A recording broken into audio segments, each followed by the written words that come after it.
Con esta exposición, que se titula 15 años de normalización lingüística en Xixón, lo que pretendemos é facer un percorrido por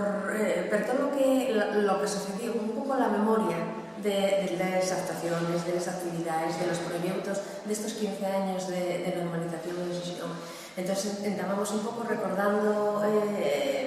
los principios de la oficina, que como sabéis tuvo el primer día en la Casa Nava, y a partir de ahí vamos explicando lo que hay un servicio de normalización, que son las ordenanzas municipales, que hay un plan de normalización, bueno, para que la gente lo tenga muy claro, y siguiendo el plan de normalización de Xixón, que está dividido en diferentes estallas, y un poco el filo que conduce la exposición. Entonces vamos a hablar de lo que se hizo desde el Concello en la Administración Pública, lo que se hizo desde el sector socioeconómico con la hostelería, con el comercio, con el turismo, lo que se hizo desde la estalla sociocultural, un poco dedicado a la ciudadanía y al teatro, a la música, lo que se hizo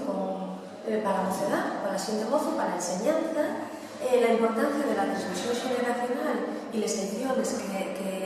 que fuimos haciendo a través de ella en las escuelas de 0 a 3, por ejemplo, en el Hospital de Cagüeñas, que llevamos cuentacuentos y un detallín para las niñas y los niños que nacen allí, y completamos con